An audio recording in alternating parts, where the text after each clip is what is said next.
Hello everyone. Today we have a new topic and let's start with a simple question. You are training a machine learning model and everything is going well, but then comes the catch.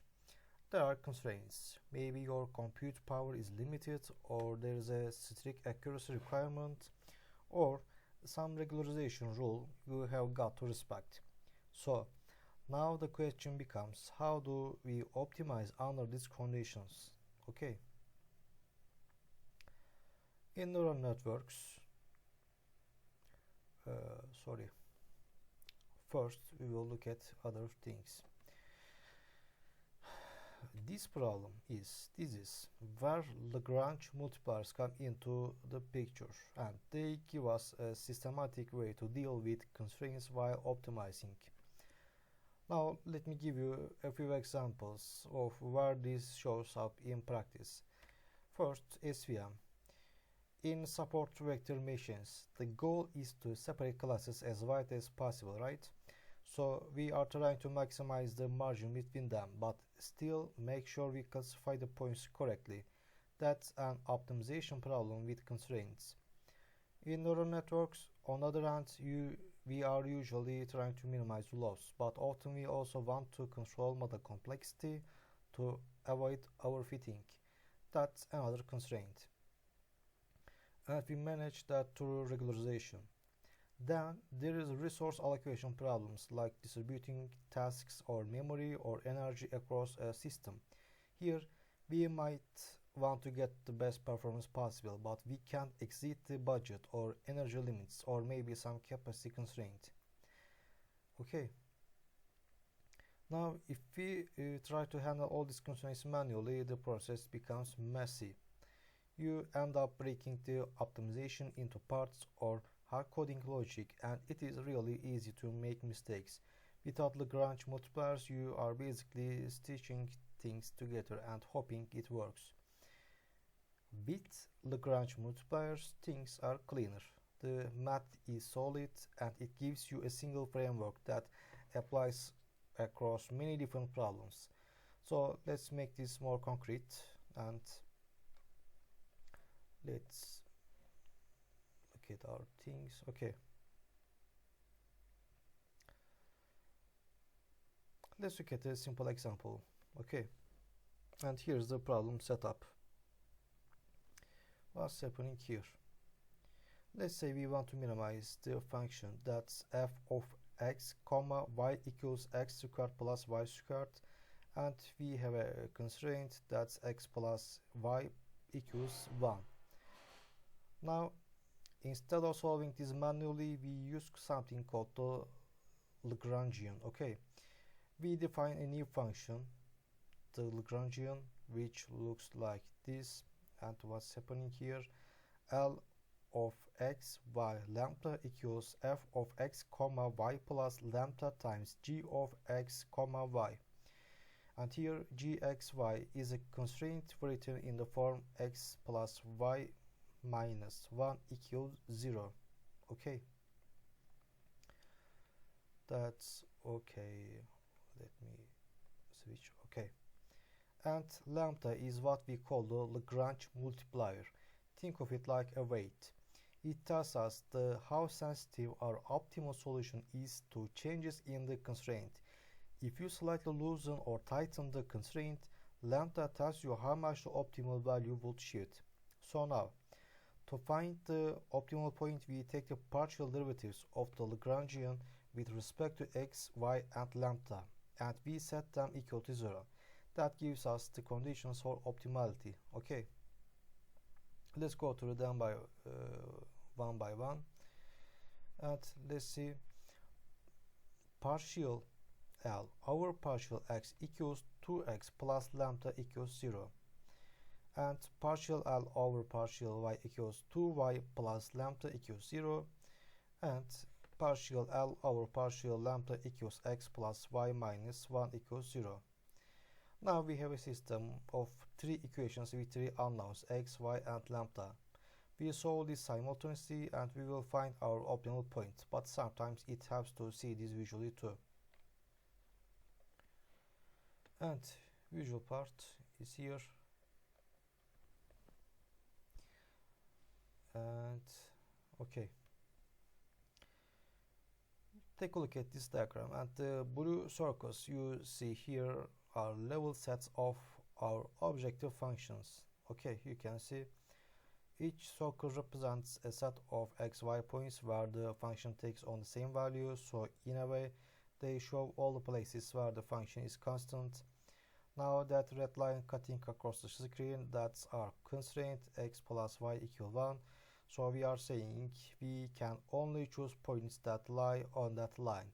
No matter how much we want to minimize the function, we have to stay on that constraint.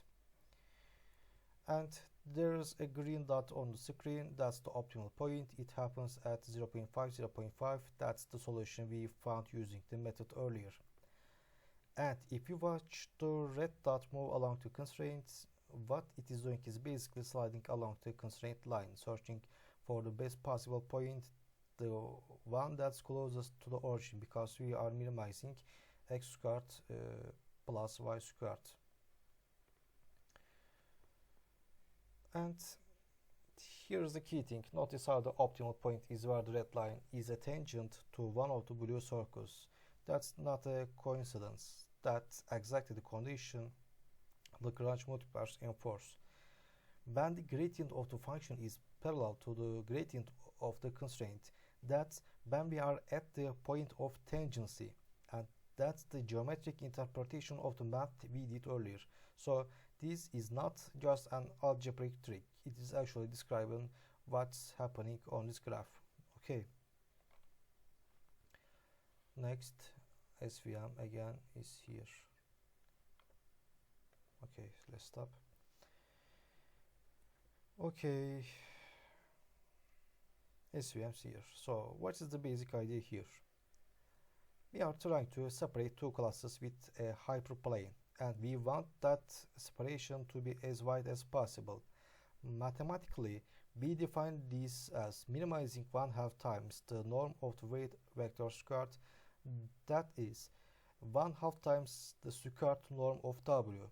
But we can't just minimize blindly, we have got constraints to satisfy.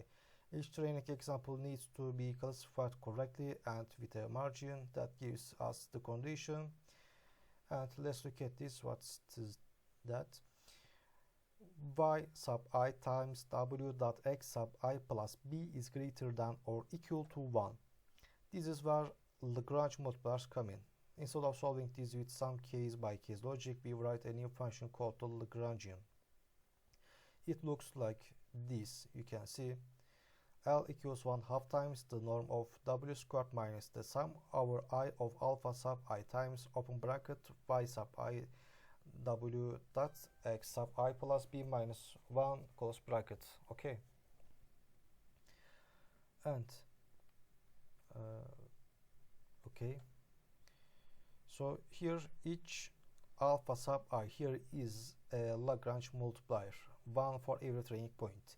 They basically encode the constraint for each point into the objective. Alright, so what is the benefit of doing this?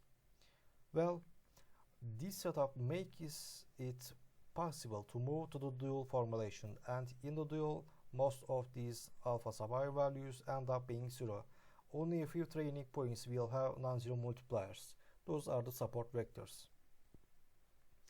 Let's look at the diagram. You will see a decision boundary in the middle and two dashed lines on either side. Those are the margins.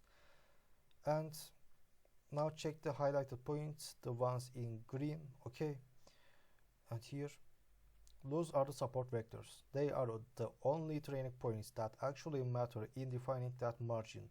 Everything else just falls into place after that. So again, this sparse solution is a direct result of the Lagrangian formulation.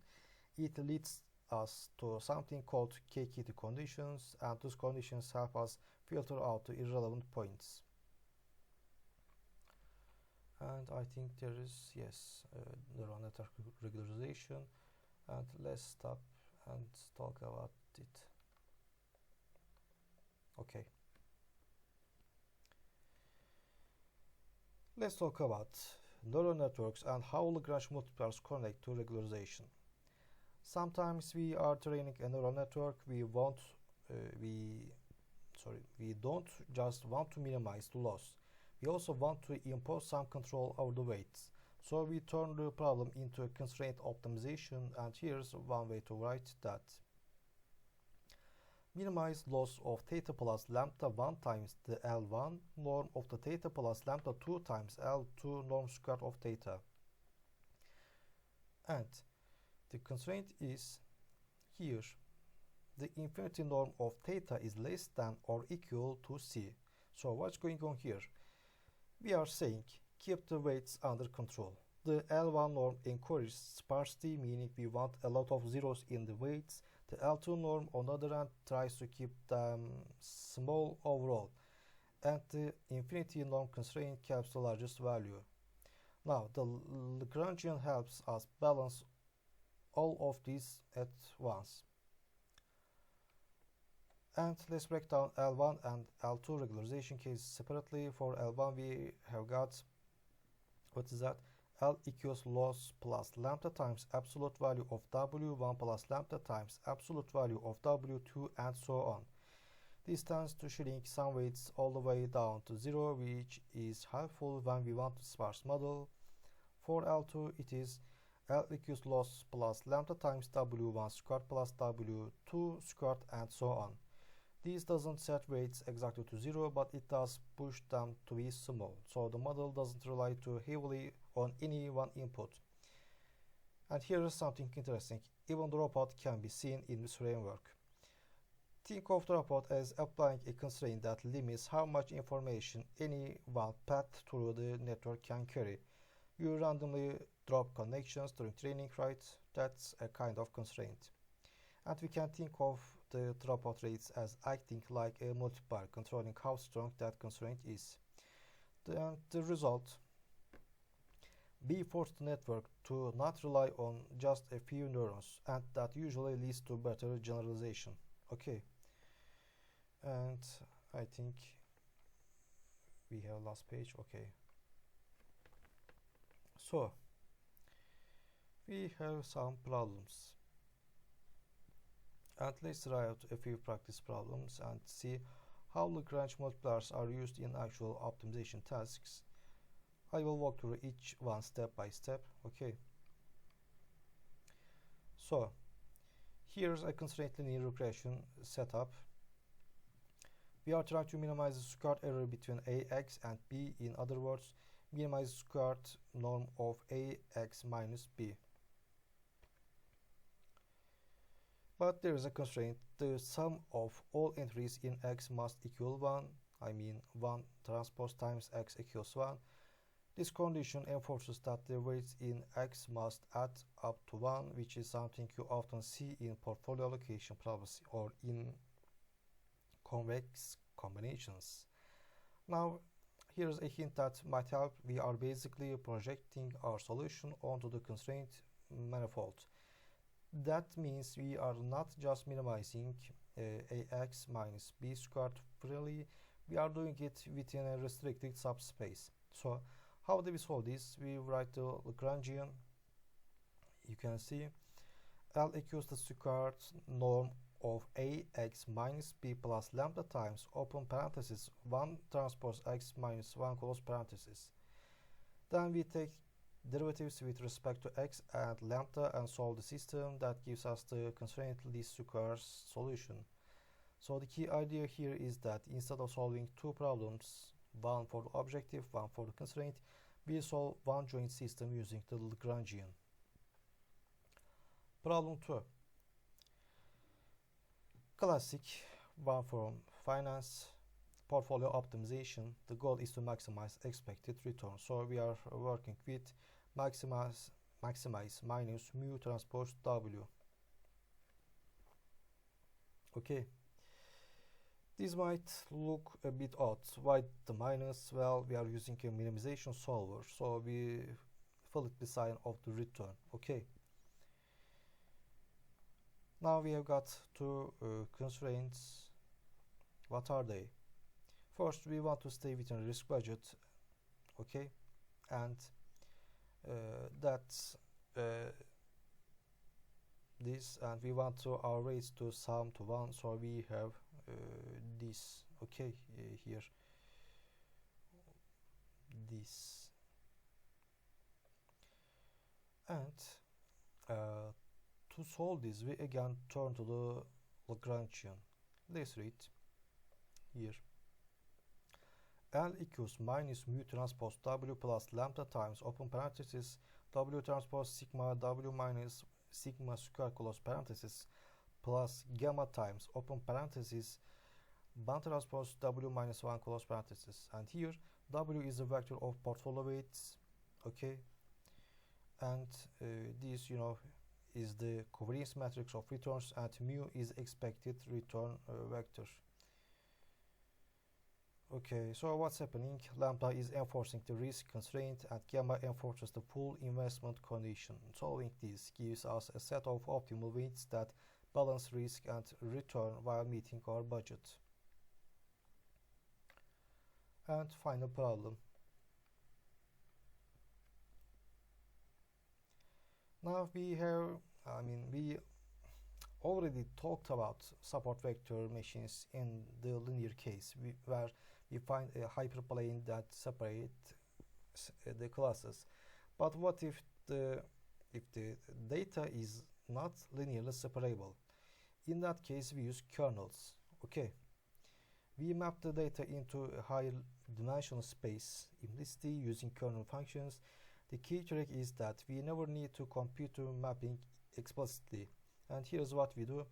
We switch to the dual formulation of the SVM, and then we replace all the dot products with kernel evaluations. So wherever we had this x sub I dot x sub j, you can see, we now write like that, k of x sub I comma x sub j. This lets us apply the same SVM machinery, but now it works for non-linear boundaries. So the Lagrange multipliers are still present. They show up as a sub j values in the dual problem, and the constraints are handled just like before. We have just swapped out the inner product for a kernel function. And thank you for listening.